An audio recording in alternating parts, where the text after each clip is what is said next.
हे दोस्तों नमस्कार। एक बार फिर से स्वागत है आपके अपने यूट्यूब चैनल देव जी के ट्रिक्स में। तो दोस्तों हमारे चैनल पर पीईटी की यहाँ पर फुल तैयारी चल रही है। चलिए स्टार्ट करते हैं। यहाँ पर आपका क्वेश्चन दिया गया है कि प्राचीन काल में कलिंग का महान शासक निम्नलिखित में से कौन था। तो चलिए पहले का जवाब देना है। सही जवाब इनमें से क्या हो जाएगा। कलिंग का जो प्राचीन शासन था शासक था, महान शासक, वो कौन सा था।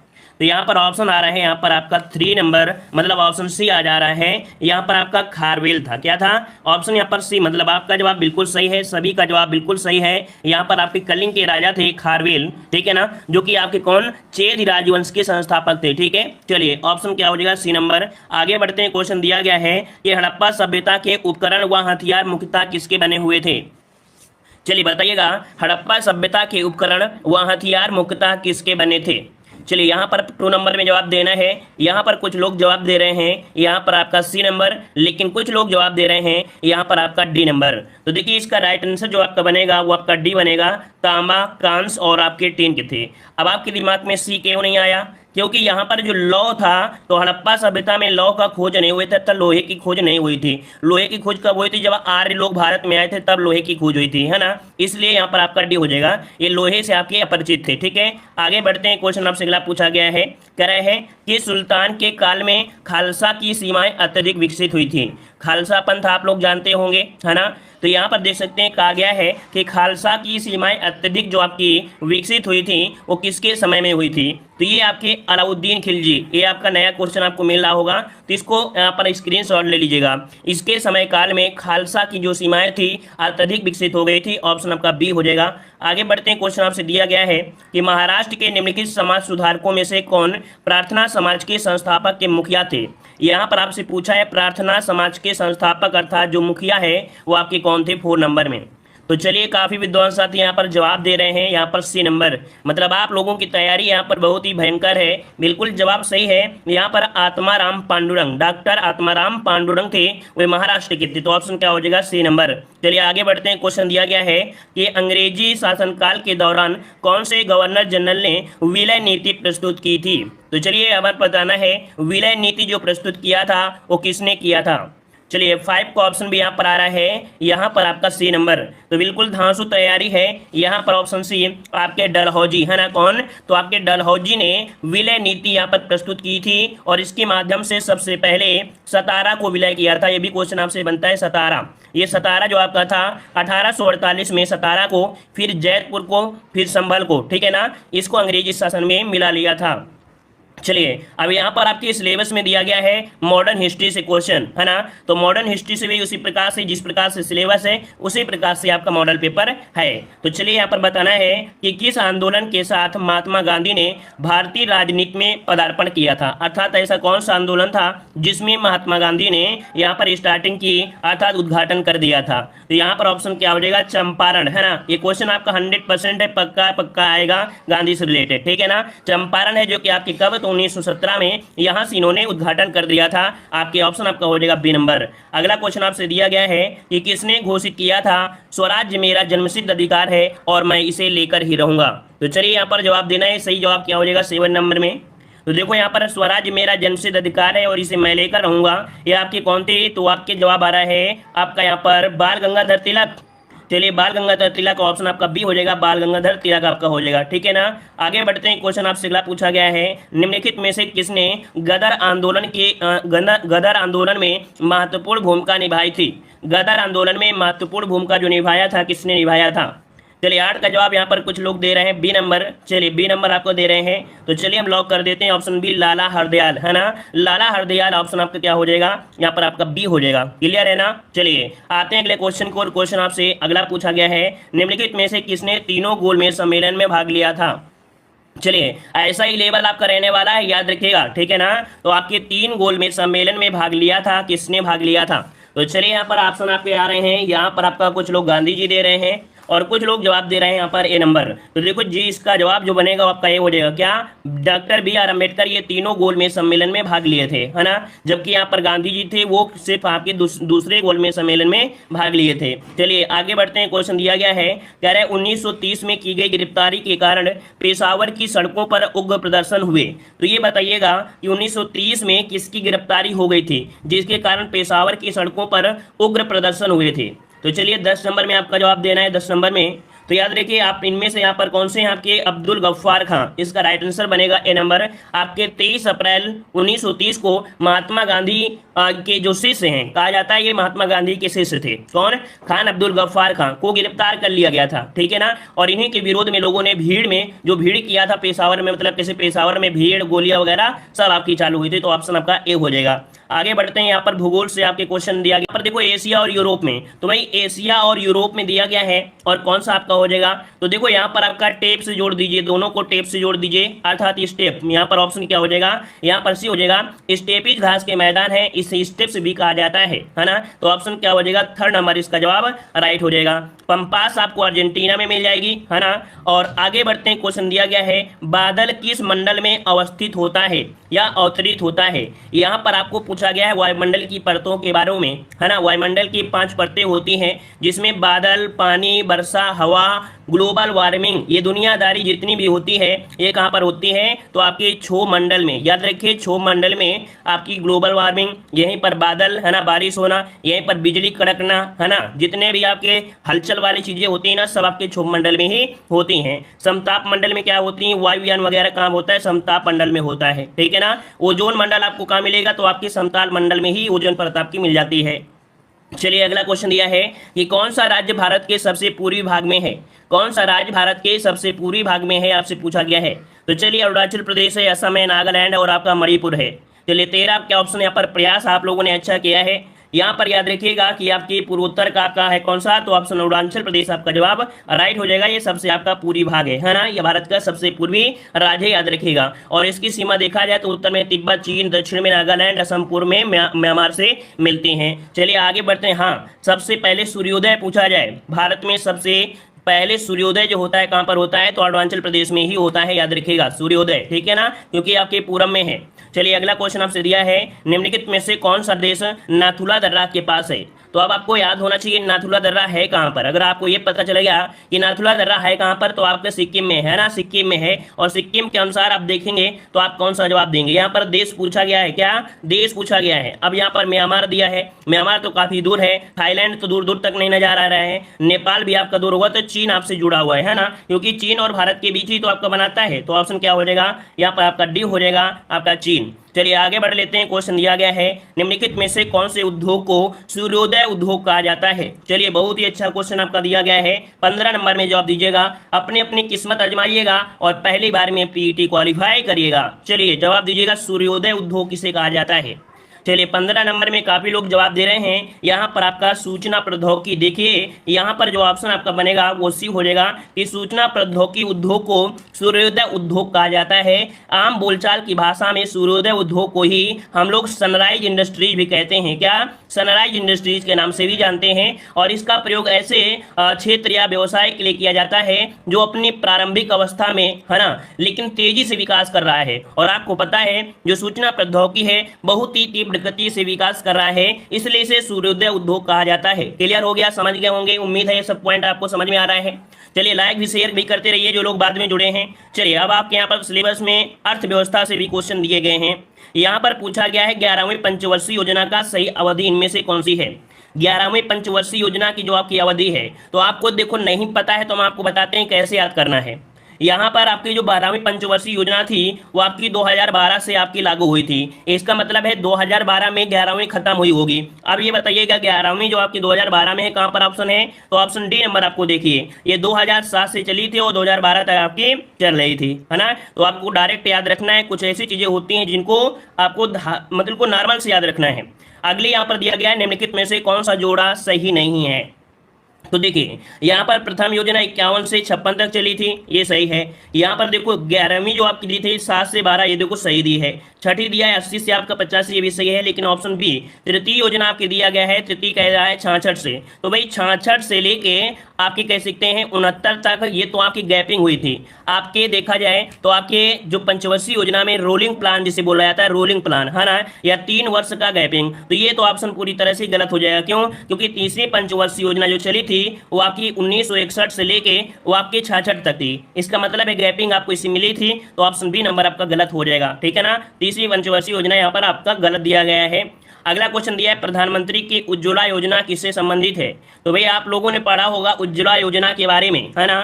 तो यहाँ पर उज्ज्वला योजना का कार्य क्या हुआ, जो सामाजिक रूप से पिछड़े वर्गों के लिए एलपीजी गैस के वितरण से है। तो आपने देखा उज्ज्वला योजना में एलपीजी गैस घर घर में यहाँ पर मौजूद हो गई है। और आजकल देखा जाए तो महिलाओं की चांदी हो गई है। पहले फूकनी से फूंकती रहती थी, कंडा लकड़ी जलाती थी, काली भी हो जाती थी, लेकिन अब तो क्या है, बस माचिस छुआना है और गैस ऑन हो गई, 2 मिनट में चाय बन गई और सब कुछ सही चल गया, है ना। बस यही है कि खर्चा बढ़ गया है और कुछ नहीं है ना। तो चलिए यहाँ पर 19 नंबर आपसे पूछा गया है क्वेश्चन, कह रहा आपसे यहाँ पर कि उपभोक्ता को मूल्य वर्धित कर वैट से कैसे लाभ पहुंचता है। मतलब आप देखते हैं वैट, है ना, मूल्य वर्धित टैक्स, इससे जो लाभ होता है वो उपभोक्ता को लाभ कैसे होता है।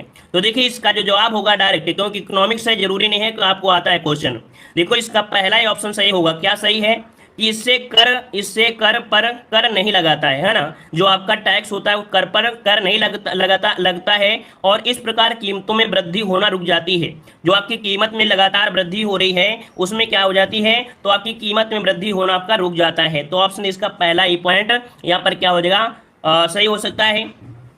ठीक है, इसका पहला पॉइंट आपका सही हो गया है। और यहाँ पर क्वेश्चन आपको थोड़ा सा, चलिए आप बताइएगा 20 नंबर कि भारत की मुद्रा प्रणाली का दशमिकीकरण कब हुआ था। 20 नंबर दिया गया है, कह रहे हैं भारत की मुद्रा प्रणाली का दशमिकीकरण कब हुआ था। अब नए नए वर्ड आपको कहाँ मिलेंगे, आपकी इकोनॉमिक्स में ही मिलते हैं। मतलब भारत सरकार ने छोटी मुद्राओं के संदर्भ में चौका प्रणाली के स्थान पर दशमिक प्रणाली को अपनाया था। यहाँ पर चौका प्रणाली में क्या होता है, रुपया आना पाई का प्रयोग होता था, है ना। कह सकते हैं चौका औका में आना रुपया ठन्नी वगैरह चलता था ना। लेकिन जब दशमिक मुद्रा आपकी आई तो वह प्रणाली जिसमें सभी प्रमाणिक सिक्के, जैसे 10 रुपया 10 के गुणा वाले हो गए, जैसे 10 हो गया 50 हो गया 100 हो गया। क्योंकि इसके पहले क्या चलते थे, आपकी अठन्नी दुयाना 10 पैसा वगैरह आपने आपके जमाने में चले होंगे थोड़ा बहुत, ठीक है ना। तो यहाँ पर 20 का जो ऑप्शन बनेगा वो सी हो जाएगा 1957। मतलब 1957 तक आपके रुपया कैसे चलते थे, अठन्ना दुरैया ये सब 1.5 आना वगैरह वगैरह आपने सुना होगा अपने पापा से बाबा से, है ना। लेकिन इसके बाद क्या हुआ कि 10 के गुणा वाले 10 20 30 40 50 30 वाले चालू हो गए थे। उम्मीद आप समझ गए होंगे कि दशमीकरण का अर्थ क्या है, ठीक है ना। क्योंकि हमें इकोनॉमिक्स से अर्थ ही समझाना है, और तो आप लोग इतने समझदार हो कि देखकर क्वेश्चन लगा सकते हो। अगर आपको अर्थ ही नहीं पता है तो फिर क्या हो जाएगा, अनर्थ हो जाएगा। चलिए अब आपको भारतीय संविधान से जुड़े हुए क्वेश्चन आपको लगाना है। यहाँ पर दिया है भारत के संविधान सभा की जब 31 अक्टूबर 1947 को बैठक हुई तो इसकी घटी हुई संख्या, सदस्य संख्या आपसे पूछा गया है। यहाँ पर पहले ही टॉपिक का एक क्वेश्चन पूछा गया है। यहाँ पर देख सकते हैं कि आपकी जब पहली आपकी सभा हुई, मतलब यहाँ पर संविधान सभा की जब ये 1947 की बैठक हुई थी तो इसकी घटी हुई संख्या कितनी बची थी, तो यहाँ पर आपकी 299 बची थी, है ना। पहले 396 करीब थी, है ना, 396 करीब थी, लेकिन यहाँ पर घटी हुई संख्या कितनी बची, तो यहाँ पर 299 बची थी। ऑप्शन क्या हो जाएगा, यहाँ पर आपका सी नंबर आपका हो जाएगा। अगला क्वेश्चन दिया गया है, निम्न में से कौन सा मौलिक अधिकार विदेशियों को भी प्राप्त है। विदेशी लोग घूमने आते हैं, इनको कुछ अधिकार दिए जाते हैं। तो पहला पॉइंट दिया है देश में कहीं भी स्वतंत्रता पूर्वक यात्रा करने और निवास करने का अधिकार। तो ये क्या दिया गया है, निवास करने का अधिकार नहीं है भाई, घूम लीजिए लेकिन निवास नहीं कर सकते हो, है ना। अगला दिया धर्म वर्ण जाति लिंग आदि के आधार पर भेदभाव को सुरक्षा का अधिकार है, ये भी नहीं है। यहाँ पर देखो ऑप्शन आपका बने कौन सा, थर्ड नंबर, कि जीवन और अव्यक्त की स्वतंत्रता का अधिकार इन्हें दिया गया है। जो भी विदेशी हैं इन्हें जीवन और व्यक्तिगत स्वतंत्रता का अधिकार इन्हें इनकी सुरक्षा का दिया गया है ना। ऑप्शन क्या बनेगा, थर्ड नंबर इसका जवाब राइट हो जाएगा। चलिए अब आपके यहाँ पर चारों ऑप्शन आपको दिखाई दे रहे होंगे। क्वेश्चन दिया गया है, संविधान का कौन सा अंश भारत के नागरिकों को आर्थिक न्याय प्रदान करने का संकेत करता है। तो चलिए बताइएगा संविधान का कौन सा अंश है जो भारत के नागरिकों को आर्थिक न्याय, क्या यहाँ पर आर्थिक न्याय प्रदान करने का संकेत देता है। एक क्वेश्चन को हमने बताया भी है कि आर्थिक न्याय जो मिलता है किसमें, राज्य के नीति निर्देशक तत्व के अंतर्गत आपको मिलेगा। ऑप्शन क्या हो जाएगा, ए नंबर आपका जवाब यहाँ पर राइट हो जाएगा। क्लियर है, चलिए आगे बढ़ते हैं। क्वेश्चन आपसे अगला पूछा गया है, चलिए यहाँ पर आपको दिया गया है कि भारत के संविधान के किस अनुच्छेद के अंतर्गत सशस्त्र बलों के सदस्यों के मौलिक अधिकारों को विशेष रूप से प्रतिबंधित किया गया है। तो अच्छा क्वेश्चन है, बहुत ही अच्छा क्वेश्चन है। थोड़ा समझ कर जवाब देंगे तो आपको लगेगा कि नहीं, आज के टेस्ट में हमने कुछ सीखा है। इस क्वेश्चन को जवाब दीजिएगा सही क्या हो सकता है। तो देखो यहाँ पर दिया गया है सशस्त्र बलों के सदस्यों के मौलिक अधिकारों को विशेष रूप से प्रतिबंधित किया जा सकता है। कुल मिला के देखा जाए तो यहाँ पर जो आपका ऑप्शन है वो आपका हो जाएगा अनुच्छेद 33। अब आपके दिमाग में आया 33 क्योंकि 19 और 21 और 25 आपने पढ़ा था। मतलब इस क्वेश्चन में अगर आप तुक्का मारते तब भी आप जवाब सही दे सकते थे, क्योंकि आर्टिकल 33 के अंतर्गत बनाई गई कुछ विधियां हैं, है ना। संसद कुछ आपके कर्तव्य देते हैं, अनुशासन के रख रखाव को देते हैं, है ना, पुलिस सुरक्षा को यहाँ पर देते हैं। मतलब ऑप्शन क्या हो जाएगा, ए नंबर आपका जवाब राइट हो जाएगा। आगे बढ़ते हैं, क्वेश्चन आपसे दिया गया है पंचायती राज प्रणाली भारत के किस राज्य में ने सबसे पहले लागू की थी। चलिए यहाँ पर जवाब देना है, पंचायती राज प्रणाली भारत के किस राज्य ने सबसे पहले लागू की। चलिए सबसे पहले की बात करते हैं तो आपका जवाब इनमें से क्या राइट हो जाएगा। तो काफी लोग जवाब दे रहे हैं राजस्थान। क्या जवाब आपने बिल्कुल सही चुना है? चलिए जवाब आपने सही चुना है तो हम आपके ऑप्शन को लॉक करते हैं। ऑप्शन बी आपका हो जाएगा राजस्थान। याद रखिएगा कि पंचायती राज प्रणाली सबसे पहले कहां लागू की गई, तो राजस्थान में आपकी लागू की गई थी। कब लागू की गई थी, तो ये भी याद रखना 2 अक्टूबर, कब, गांधी जयंती के दिन 2 अक्टूबर 1959 को भारत के प्रथम प्रधानमंत्री थे जवाहरलाल नेहरू, उनके द्वारा राजस्थान के नागौर जिले में, कहां पर, राजस्थान के नागौर जिले में सबसे पहले लागू की गई थी। आगे बढ़ते हैं, यहाँ पर आपका सामान्य विज्ञान से क्वेश्चन बिल्कुल आपके सिलेबस के अनुसार आपके बने हैं। यहाँ पर देखो दिया गया है कि किसी शिशु के वंशागत जीनों की कुल संख्या में, मतलब कह रहा है कि किसी शिशु के वंशागत मतलब आपके होते हैं कि ये आपके क्या है, चिंटू हैं, है ना। तो यहाँ पर जो इनके आपके आएंगे चिंटू के जो आपके और मतलब उनके बच्चे आएंगे वो भी आपके चिंटू हैं। तो जो आपके गुणसूत्र हैं अर्थात जीन है तो वो आपकी सेम ही तो होना चाहिए या अधिक हो जाती है यहाँ पर 26 नंबर में। तो देखिए यहाँ पर हमारे हिसाब से क्या होना चाहिए, तो देखिए यहाँ पर दिया है कौन सा, आपको सभी ऑप्शन थोड़ा सा जूम कह सकते हैं कि आप लोग क्वालिटी बढ़ा लीजिएगा तभी इसके 4 ऑप्शन दिखेंगे। तो देखिए यहाँ पर दिया है किसी शिशु को वंशागत जीनों की कुल संख्या में माता और पिता प्रत्येक से प्राप्त जीनों की संख्या समान होती है। मतलब यहाँ पर आपका जवाब आपसे बात करें तो 23 जोड़े का जो आपका होता है माता और मतलब 23 और 23 आपके माता पिता 33 करके 46 होते हैं ना, यही आपके किस में आते हैं, बच्चे में होते हैं। जब अगला वंश बढ़ता है तो यही 23 तो होता है, मतलब जो संख्या होती है क्या होती है, बराबर होती है। उम्मीद है आप समझ गए होंगे, जो जीनों की संख्या होती है क्या होती है, समान होती है ना। अगर समान नहीं होती है तो फिर क्या हो जाता है, बीमारियां हो जाती हैं, किसी का सर बड़ा, किसी की नाक बड़ी, किसी का पेट बड़ा, किसी का कुछ बड़ा, कोई बांझ हो जाता है, कोई नपुंसक हो जाता है। ठीक है, चलिए आइए 27 नंबर क्वेश्चन की ओर।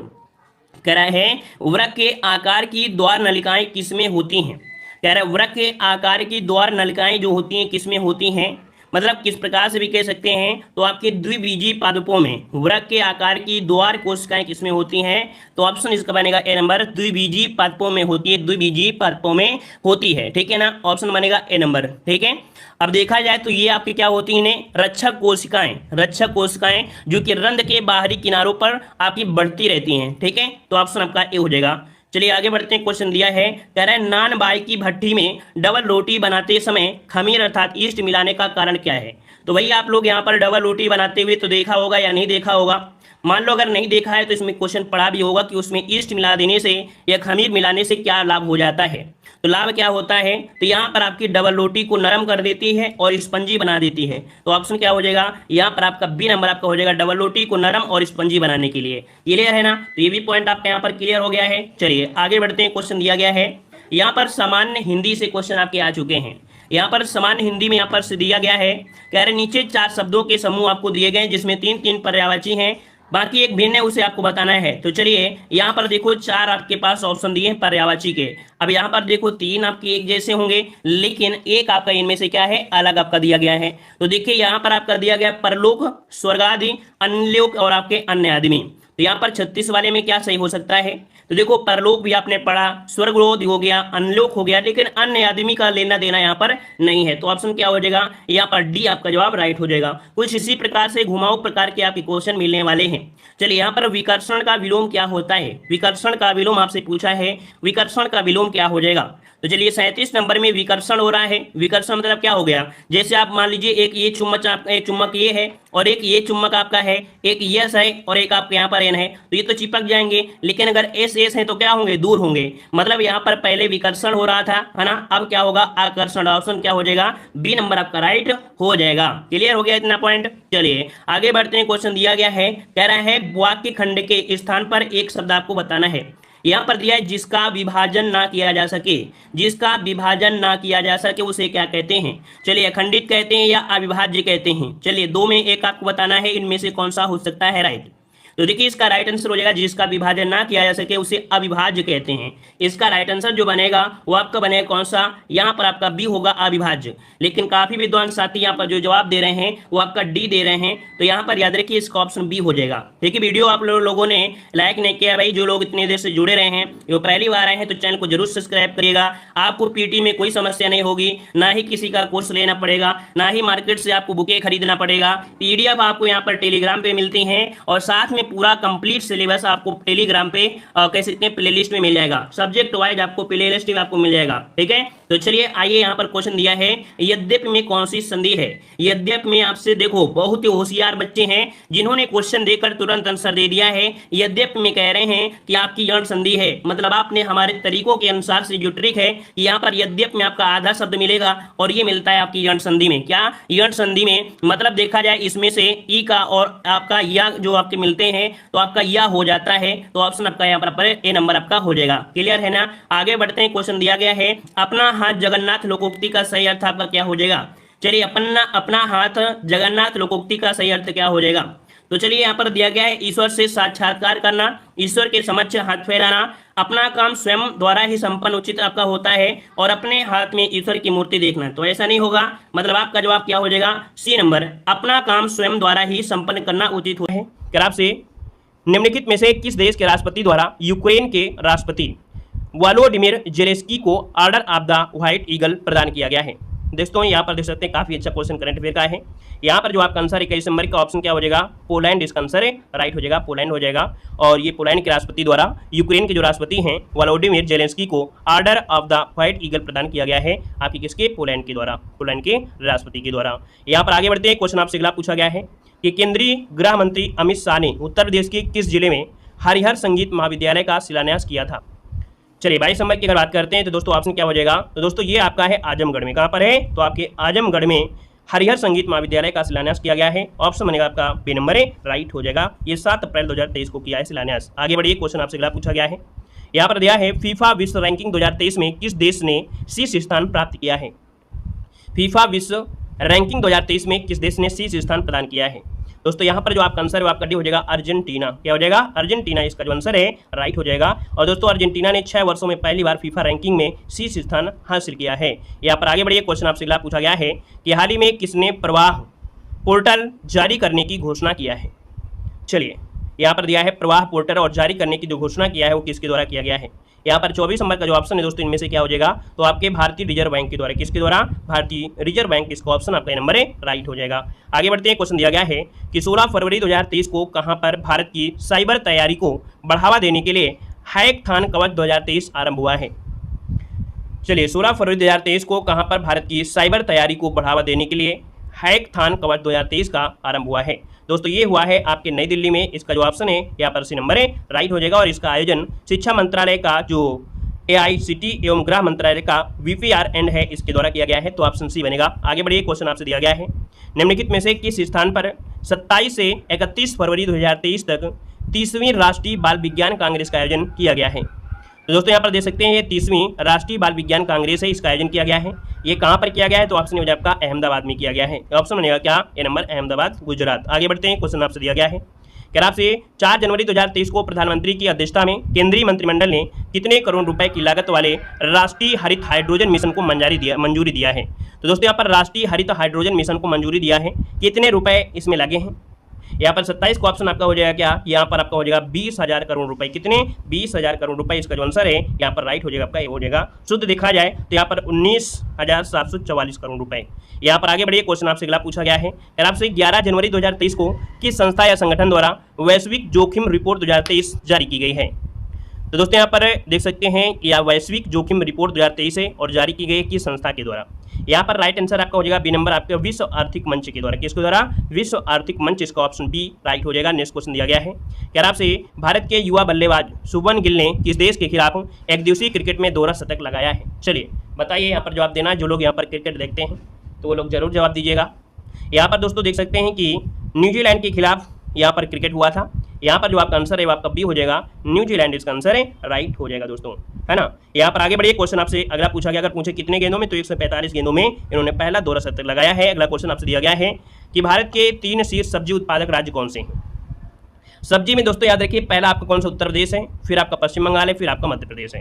तो ऑप्शन राइट आपका हो जाएगा ए नंबर, इसका राइट बनेगा। और आगे बढ़ते हैं, क्वेश्चन दिया गया है जो कि आपकी समान जागरूकता अर्थात आपके सिलेबस में 10 क्वेश्चन आपके जीके से ऐसे होंगे जो कि आपके कैसे होंगे, लगभग देखा जाए तो हर प्रकार से क्षेत्र से होंगे, स्टैटिक जीके के रूप में, है ना। जो कि आपकी स्पेशल क्लास स्टैटिक जीके की 50 प्रश्नों की लगाई गई है। एक मॉडल पेपर आपका चालू किया गया है जो कि 50 प्रश्नों का होता है, स्पेशल क्लास होती है जिसमें स्टैटिक जीके का ज्यादा योगदान आपका होता है। तो चलिए यहाँ पर क्वेश्चन दिया है कि भारत का सबसे छोटा केंद्र शासित राज्य इनमें से कौन सा है? चलिए सही जवाब इनमें से लॉक करना है और सही जवाब देने वाले को यहाँ पर क्या मिलेंगे भाई? चलिए 2 नंबर। तो देखिए ऑप्शन आ रहा है बी नंबर, यहाँ पर आपका लक्षद्वीप क्या मिलेगा? आपको मिलेगा और फ्री क्लास है, ठीक है। यहाँ पर ऑप्शन बी हो जाएगा लक्षद्वीप। याद रखिए भारत का सबसे छोटा केंद्र शासित राज्य कौन सा है? ये है आपके यहाँ पर लक्षद्वीप, ऑप्शन आपका हो जाएगा बी नंबर। चलिए आगे बढ़ लेते हैं, क्वेश्चन दिया गया है रऊफ राज्य का एक लोक नृत्य है। कुल मिला के आपसे ये पूछा है रऊफ जो आपका नृत्य है एक कैसा है? लोक नृत्य है, लेकिन है किस राज्य का है? तो चलिए यहाँ पर आपका जवाब आ रहा है ऑप्शन, यहाँ पर आपका डी कह रहे हैं जम्मू कश्मीर। तो चलिए हम आपके जम्मू कश्मीर को लॉक कर देते हैं, ऑप्शन बन जाएगा जम्मू और कश्मीर। ये रऊफ आपके कहाँ का है? जम्मू कश्मीर का है। क्लियर है ना, कोई दिक्कत यहाँ पर आपका नहीं होना चाहिएगा। और महिलाओं के द्वारा किया जाता है, किसके द्वारा? आपकी महिलाओं के द्वारा किया जाता है, महिलाओं के द्वारा किया जाता है। और इस लोकनृत्य में रंगीन वेशभूषा में महिलाएं 2 पंक्तियां बना देती हैं, ठीक है। आगे बढ़ते हैं, क्वेश्चन दिया गया है, कह रहे हैं आपसे यहाँ पर देखो एक और आपके यहाँ पर दिया गया है, क्या दिया गया है? अच्छी फसल के लिए कह रहे हैं तोशोकुम सुमाई, क्या? तो सोकुम सुमाई जो अच्छी फसल के लिए आशीर्वाद प्राप्त करने हेतु मनाया जाता है, किस राज्य से संबंधित है? देखो कितना अच्छा क्वेश्चन है, कई प्रकार से क्वेश्चन बन सकता है कि क्या दिया गया है? तो सोकुम सुमाई जो अच्छी फसल के आशीर्वाद प्राप्त करने हेतु मनाया जाता है, और ये मनाया जाता है आपके नागालैंड में। ऑप्शन क्या बनेगा यहाँ पर? आपका डी हो जाएगा, नागालैंड में मनाया जाता है। एक जनजाति है खियामिंगू, क्या है? एक जनजाति है खियांगयुंगा जनजाति है। जनजाति का सप्ताह भर तक मनाया जाता है, 1 सप्ताह तक ये चलता है, ठीक है ना। अक्टूबर महीना में मनाया जाता है, ठीक है ना। आगे बढ़ते हैं, क्वेश्चन आपसे दिया गया है, कह रहे महाराणा प्रताप सागर जलाशय जो ब्यास नदी पर हिमाचल प्रदेश में स्थित है उसे नाम से जानते हैं। कुल मिला के यहाँ पर यह पूछा गया है कि महाराणा प्रताप सागर जलाशय जो ब्यास नदी पर हिमाचल प्रदेश में स्थित है इसे किस नाम से जानते हैं? इसका नाम है आपका पोंग डैम, क्या? पोंग डैम है, पोंग डैम। ऑप्शन क्या बनेगा? ए नंबर आपका हो जाएगा, जो कि मतलब पोंग डैम झील के नाम से भी जाना जाता है। इसे पोंग डैम झील के नाम से भी जाना जाता है, जो कि 1975 में भारत में हिमाचल प्रदेश के कांगड़ा जिले में शिवालिक पहाड़ियों में आर्द्र क्षेत्र में ब्यास नदी पर सबसे ऊंचे भूकंप रोधी बांध का निर्माण किया गया था। तो ऑप्शन क्या हो जाएगा? ए नंबर आपका हो जाएगा। आगे बढ़ते हैं, क्वेश्चन दिया गया है, कह रहे निम्नलिखित में से किस राज्य की सीमा बांग्लादेश से नहीं लगती है? यहाँ पर बात किया गया है राज्य की, कहां से? राज्य से बात किया गया है, तो आपका दिया गया है बांग्लादेश, है ना। तो दिया है मेघालय, मणिपुर, त्रिपुरा और आप मिजोरम। तो यहाँ पर कुछ लोग जवाब दे रहे हैं बी नंबर, कुछ लोग जवाब दे रहे हैं डी नंबर, लेकिन इसका राइट आंसर क्या हो जाएगा ये आप लोग ही जवाब दोगे जल्दी से। तो 65 का ऑप्शन मणिपुर। देखिए जो आपका बांग्लादेश है कुछ इस प्रकार से आपका होता है, बांग्लादेश इस प्रकार से करेंगे तो इस प्रकार, लेकिन मणिपुर कहां पर है? मणिपुर यहाँ पर इस प्रकार से पड़ता है। तो ऑप्शन क्या हो जाएगा? बी नंबर आपका हो जाएगा, है ना। चलिए लाइक शेयर भी करते रहिएगा, जितने लोग जुड़ते जा रहे हैं लाइक शेयर करते रहिएगा, धनाधन तैयारी करते रहिएगा, सब कुछ आपको प्लेलिस्ट मिलेगा, करंट अफेयर मिलेगा, मैथ मिलेगी, हिंदी मिलेगी, मतलब आपको हर सब्जेक्ट आपको प्लेलिस्ट मिल जाएगा, मैथ तक मिल जाएगी, ठीक है। चलिए बताइएगा, यहाँ पर क्वेश्चन दिया है कि केंद्र शासित प्रदेश दादरा नगर हवेली महाराष्ट्र और के बीच है। अब आपने पहले अगर अच्छे से पढ़ा होता तो इस प्रश्न का जवाब देखते ही बता सकते हैं कि जो दादरा नगर हवेली है वो महाराष्ट्र और किसके बीच स्थित है? महाराष्ट्र और किसके बीच है? तो आपकी गुजरात के बीच है। कुल मिला के ऑप्शन क्या हो जाएगा? डी। तो याद रखिए जब मैप में आप लोग पढ़ोगे तो महाराष्ट्र और गुजरात के बीच में ही आपको मिलेगा दादरा नगर हवेली। ऑप्शन क्या बन जाएगा? D number. आगे बढ़ते हैं, क्वेश्चन दिया गया है कि प्रति वर्ष 6 श्रेणियों में नोबेल पुरस्कार प्रदान किया जाता है, निम्नलिखित में से किसके लिए या नहीं दिया जाता है? तो देखो यहाँ पर आपका दिया गया है गणित, साहित्य, भौतिकी और अर्थशास्त्र। तो आप सभी को पता है कि नोबेल पुरस्कार है ना, नोबेल पुरस्कार जो कि 6 श्रेणियों में दिए जाते हैं, लेकिन आपके गणित के क्षेत्र के लिए नहीं होता है। गणित के क्षेत्र के लिए एबल पुरस्कार होता है। कौन? एबल पुरस्कार दिया जाता है, जो कि गणित के क्षेत्र का सबसे बड़ा पुरस्कार यहाँ पर माना जाता है, अमेरिका में आपका है। ठीक है ना, तो यहाँ पर ऑप्शन क्या हो जाएगा? फर्स्ट नंबर इसका जवाब राइट हो जाएगा। ठीक है ना, क्लियर है इतना पॉइंट? चलिए और आगे बढ़ते हैं। क्वेश्चन आपसे दिया गया है, कह रहा है उड़ीसा का एक नृत्य है। देखिए पहले से ये बता दिया गया है, लेकिन उसके बारे में बताया गया है कि ये नृत्य के बारे में क्या पॉइंट सही है। कह रहा है उड़ीसा का एक नृत्य है जो 18वीं शताब्दी में जंगलों में रहने वाले जनजातियों द्वारा किया जाता था और 19वीं शताब्दी में यह युद्ध कला पर आधारित नृत्य बन गया। मतलब देखा जाए तो 18वीं में जंगल में रहने वाले जनजातियों द्वारा करते थे, यही बात आपकी 19वीं शताब्दी में आएगी, इसे युद्ध कला पर आधारित नृत्य बना दिया गया। इसका नाम क्या है? तो चलिए यहाँ पर जवाब देना है। यहाँ पर जितने लोग जुड़े हैं देखते हैं यहाँ पर किसका जवाब यहाँ पर सही हो सकता है। तो चलिए 48 का जवाब यहाँ पर आ रहा है। यहाँ पर थर्ड नंबर छऊ। कौन? छऊ। छऊ ऑप्शन क्या हो जाएगा? थर्ड नंबर हो जाएगा। छऊ नृत्य की उत्पत्ति 18वीं शताब्दी में उड़ीसा के जंगलों में आदिवासियों के रूप में आपकी हुई थी। क्लियर है ना? चलिए आगे बढ़ते हैं। क्वेश्चन दिया गया है, यहाँ पर देखो दिया गया है कौन सा? 69 क्वेश्चन दिया गया है कि द ऑरिजिन ऑफ स्पीसीज के जो लेखक हैं, पुस्तक से भी एक क्वेश्चन आपको आएगा, याद रखिए पुस्तक से भी क्वेश्चन एक मिलेगा आपको। द ऑरिजिन ऑफ स्पीसीज के जो लेखक हैं वो आपके कौन है? 69 का ऑप्शन क्या बन जाएगा? तो यहाँ पर बन जाएगा ए नंबर, चार्ल्स डार्विन है। कौन? चार्ल्स डार्विन है, इसका राइट आंसर बनेगा ए नंबर आपका हो जाएगा। कहा जाता है कि ये डार्विन जो आपके वैज्ञानिक थे है ना, आपकी 24 नवंबर 1859 को प्रकाशित हुई थी ये आपकी पुस्तक। ठीक है ना, चलिए जो कि नेचुरल पर आपके आधारित भी थी। अगला क्वेश्चन दिया गया है कि दचीग्राम अभ्यारण्य कहाँ स्थित है? दचीग्राम अभ्यारण्य कहाँ स्थित है? चलिए तो दचीग्राम अभ्यारण्य आप लोग सभी लोग जानते भी हैं है ना, स्टूडेंट क्या बच्चा जानता है, मम्मी पापा सब जानते हैं है ना। तो दचीग्राम आपके कहाँ पर है? तो जवाब आ रहा है यहाँ पर ए नंबर आपकी जम्मू कश्मीर में। कहाँ पर है? जम्मू कश्मीर में है। आप काफी लोग यहाँ पर हंस भी रहे हैं, तो भाई ये नहीं पता है तो मम्मी पापा को आप लोग बता सकते हो कि मम्मी पापा चलिए दचीग्राम अभ्यारण्य में हम घूम कर आते हैं। अब यहाँ पर फायदा क्या मिलेगा कि यहाँ पर जब घूमने जाएंगे तो देखा जाए तो वास्तविकता मतलब पार्क का वास्तविक नाम क्या था? याद रखिए दचीग्राम अभ्यारण्य का वास्तविक नाम क्या था? तो 10 गांव था। क्या? 10 गांव। अगर क्वेश्चन कभी पूछे कि कौन से पार्क का नाम 10 गांव था, तो 10 गांव इसी पार्क का आपका नाम था, याद रखिएगा। पार्क का वास्तविक नाम यही था, जो इससे जुड़े 10 गांव की याद में हो सकता है, जिसके स्थान पर इस उद्यान की स्थापना हुई थी। ठीक है ना, तो इस प्रकार से जवाब क्या हो जाएगा? ये नंबर। कौन सी श्रेणी में है? तो जरवान श्रेणी में है। कौन सी? एक श्रेणी मिलती है जरवान, जरवान श्रेणी है। जरवान श्रेणी में ये आपको कह सकते हैं। अब आपको यहाँ पर क्या करना है, जैसे कि डेली क्लास में होते हैं, हमने कुछ ना कुछ आपको जरूर सिखाते हैं और यहाँ भी आपको सीखना है, आज भी सीखना है ना। और टेलीग्राम से जरूर जुड़ जाइएगा। टेलीग्राम है देव जी के ट्रिक, ताकि पीडीएफ वगैरह आपको मिलती रहे। देखो यहाँ पर दिया गया है महावीर से संबंधित। हमने इसके पहले लेक्चर में आपको बताया था महात्मा बुद्ध से रिलेटेड, आज के लेक्चर में आपको मिल रहा है महावीर से संबंधित। तो देखिए यहाँ पर क्या है, महावीर के पिता का नाम क्या था दोस्तों? याद रखिएगा यहाँ पर सिद्धार्थ। क्या हो जाएगा? सिद्धार्थ हो जाएगा। और अगला है त्रिशला। दोस्तों याद रखिए इनकी माता का नाम था। ठीक है, महावीर की माता का नाम क्या था? त्रिशला था। और अगर इनके पूछे फूफा कौन थे, तो दोस्तों फूफा थे राजा बिंबसार। कौन? राजा बिंबसार इनके फूफा थे। ठीक है ना। फुफेरे भाई कौन थे? अजातशत्रु थे। याद रखिए महावीर के फुफेरे भाई कौन थे? तो आपके अजातशत्रु थे।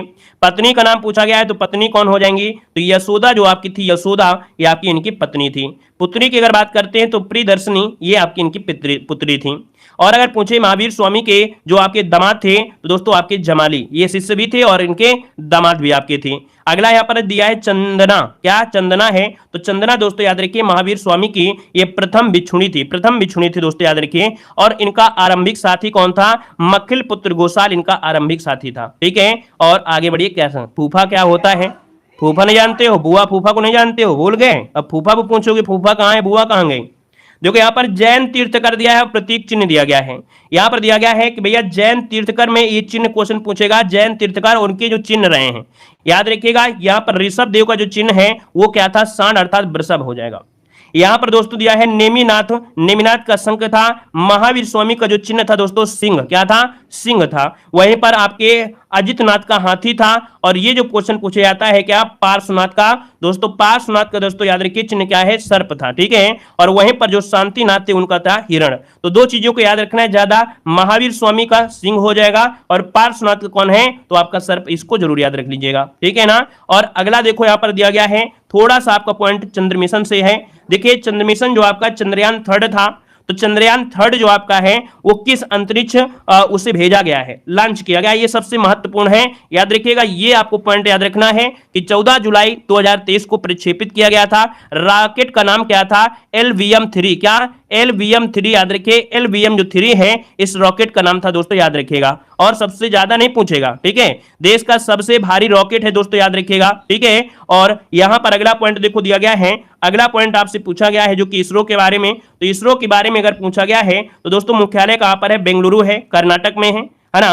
और सतीश धवन अंतरिक्ष केंद्र का श्रीहरिकोटा आपके कहां पर है? आंध्र प्रदेश में हो जाएगा, ठीक है। आगे आते हैं, कुछ आपके महत्वपूर्ण पॉइंट यहां पर देखो दिए गए हैं, जो कि आपका लुईस ब्रेल दिवस कब मनाते हैं। चलिए बताइएगा कि लुईस ब्रेल दिवस कब मनाते हैं। दोस्तों याद रखिए, लुईस ब्रेल, ब्रेल एक लिपि होती है, जो अंधे लोग होते हैं वो पढ़ नहीं पाते हैं, तो उनका एक तरीका इन्होंने खोजा था, है ना। तो इसलिए लुईस ब्रेल दिवस मनाते हैं आपके 4 जनवरी को। कब मनाते हैं? 4 जनवरी को मनाते हैं। यहाँ पर विश्व हास्य दिवस, दोस्तों विश्व हास्य दिवस क्या होता है? तो याद रखिएगा यहाँ पर क्या हो जाएगा? 10 जनवरी। क्या हो जाएगा? 10 जनवरी। दोस्तों हम आपको बताएं कि जब हम कानपुर में आए थे, है ना, गांव से कानपुर आए थे, आज से काफी समय पहले हो गया, तो हम एक पार्क में गए घूमने सुबह सुबह, है ना। जब सुबह घूमने गए तो यहाँ पर क्या थे, लगभग 10 से 15 लोग थे और हंस रहे थे, खूब हंस रहे थे, है ना। हमने सोचा ये पागल की मंडली है शायद, हमने सोचा ये शायद पागल की मंडली है, क्योंकि इतनी जानकारी हमको नहीं थी। बाद में पता चला कि हंसने वाला योगा कर रहे हैं। क्या कर रहे हैं? बस में हंसने वाला योगा कर रहे हैं। तो हमें बाद में पता चला, हमें तो लगा कि भाई ये तो लगता है पागल हैं, सुबह सुबह से आ गए हैं। यहां पर देखो अगला दिया है कि राष्ट्रीय युवा दिवस इनमें से बताइएगा। राष्ट्रीय युवा दिवस कब मनाते हैं? तो दोस्तों राष्ट्रीय युवा दिवस क्या मनाते हैं? याद रखिए 12 जनवरी, जो कि बहुत पूछे जाते हैं। ये हमने जो दिवस लिया है बिल्कुल सिलेक्टेड वाले लिया है, ठीक है, जो बार बार पूछे जाते हैं। अगला दिया गया है कि थल सेना दिवस। ये थल सेना दिवस दोस्तों याद रखिएगा आपके 15 जनवरी को मनाते हैं, 15 जनवरी को। अगला दिया है कुष्ठ निवारण दिवस कब मनाते हैं? तो दोस्तों याद रखिएगा कि कुष्ठ निवारण दिवस मनाते हैं आपके कितने? तो आपके 30 जनवरी को। कब मनाते हैं? 30 जनवरी को मनाया जाता है।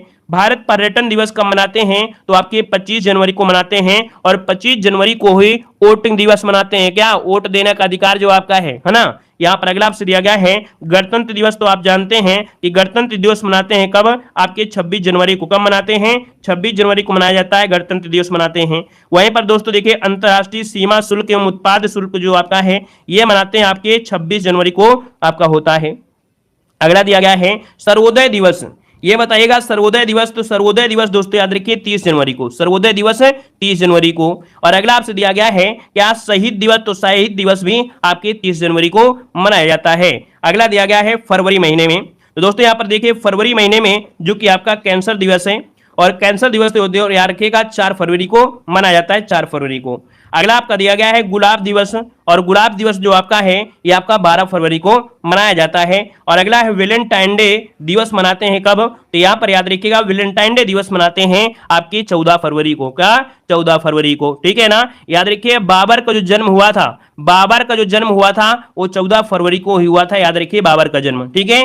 आगे बढ़िए, क्वेश्चन दिया गया है, राम राम भाई राम राम। देखो दिया गया है अंतर्राष्ट्रीय मातृभाषा दिवस। देखिए अंतर्राष्ट्रीय मातृभाषा दिवस मनाते हैं ये आपके 21 फरवरी को मनाते हैं, 21 फरवरी को, ठीक है। यहां पर अगला है केंद्रीय, क्या दिया है? केंद्रीय उत्पाद शुल्क दिवस। ये आपके 24 फरवरी को मनाया जाता है, 24 फरवरी को। हाँ बिल्कुल सही है। पुलवामा दिवस भी आपके 14 फरवरी को था। अगला देखो दिया गया है राष्ट्रीय विज्ञान दिवस। और जो राष्ट्रीय विज्ञान दिवस है ये दोस्तों याद रखिए राष्ट्रीय विज्ञान दिवस 28 फरवरी को मनाया जाता है। एक क्वेश्चन तो आना ही आना है, और 4 शिफ्ट होंगी तो 4 क्वेश्चन हो जाएंगे। यहाँ पर राष्ट्रीय सुरक्षा दिवस कब मनाते हैं? तो राष्ट्रीय सुरक्षा दिवस 4 मार्च को मनाया जाता है ना। वहीं पर अंतर्राष्ट्रीय महिला दिवस कब मनाते हैं? तो आपके 8 मार्च को अंतर्राष्ट्रीय महिला दिवस मनाया जाता है। नेक्स्ट क्वेश्चन आपसे कह रहा है विश्व उपभोक्ता अधिकार दिवस कब मनाते हैं? विश्व उपभोक्ता अधिकार दिवस ये मनाते हैं 15 मार्च को। कब मनाते हैं? 15 मार्च को मनाया जाता है। और अगला आपसे यहाँ पर कह रहा है कि विश्व वानिकी दिवस कब मनाते हैं? दोस्तों याद रखिएगा कि विश्व वानिकी दिवस मनाते हैं आपके 21 मार्च को। कितना मनाते हैं? 21 मार्च को मनाया जाता है विश्व वानिकी दिवस। देखो दिवस बहुत ज्यादा हैं, लेकिन हम आपको वही पढ़ा रहे हैं जो जरूरी है, ठीक है ना। यहाँ पर विश्व जल दिवस जो कि बहुत ही IMP है, याद रखिएगा विश्व जल दिवस ये 22 मार्च को मनाया जाता है, 22 मार्च को। अगला आपसे कह रहा है कि भगत सिंह, सुखदेव और राजगुरु के जो शहीद दिवस है वो आपका यहाँ पर दिया गया है 23 मार्च यहाँ पर दिया गया है, दिवस नहीं होगा मार्च होगा। और अगला दिया गया है कि विश्व मौसम विज्ञान दिवस ये आपके 23 मार्च को मनाया जाता है। और अगला पॉइंट दिया गया है विश्व टीबी दिवस कब मनाते हैं, तो दोस्तों आपके 24 मार्च को मनाया जाता है। और अगला पॉइंट आपसे दिया गया है कि बांग्लादेश का राष्ट्रीय दिवस कब मनाते हैं। दोस्तों बांग्लादेश का राष्ट्रीय दिवस मनाते हैं 26 मार्च को। कितना मनाते हैं? 26 मार्च को मनाया जाता है। और अगला है विश्व स्वास्थ्य दिवस। दोस्तों विश्व स्वास्थ्य दिवस कब मनाते हैं, तो आपके 7 अप्रैल को मनाते हैं। विश्व स्वास्थ्य दिवस 7 अप्रैल को मनाया जाता है। और अगला आपसे दिया गया है कि आपका अंबेडकर जयंती कब मनाते हैं, तो आपके 14 अप्रैल को मनाया जाता है। यहां पर दिया है विश्व हीमोफीलिया दिवस। विश्व हीमोफीलिया दिवस कब मनाते हैं, तो आपके 17 अप्रैल को मनाते हैं, 17 अप्रैल को। अगला है विश्व विरासत दिवस कब मनाते हैं, तो विश्व विरासत दिवस मनाते हैं 18 अप्रैल को। कब मनाते हैं? 18 अप्रैल को। अगला है पृथ्वी दिवस, बहुत आईएमपी है। पृथ्वी दिवस कब मनाते हैं, तो आपके 22 अप्रैल को मनाया जाता है, 22 अप्रैल को, ठीक है ना। और इसलिए हम लोग क्या करते हैं, आज जो रखेंगे अप्रैल तक रखेंगे, है ना, क्योंकि डेली कुछ ना कुछ हम आपको सिखाते हैं, तो इसका मतलब नहीं है कि आज हम दिवस दिवस ही पढ़ा देंगे, नहीं तो उड़ जाएंगे। तो क्या है कि 4 महीने का आज हमने पढ़ा दिया है, 4 करके ऐसे पढ़ा देंगे तो धीरे धीरे कवर हो जाएंगे।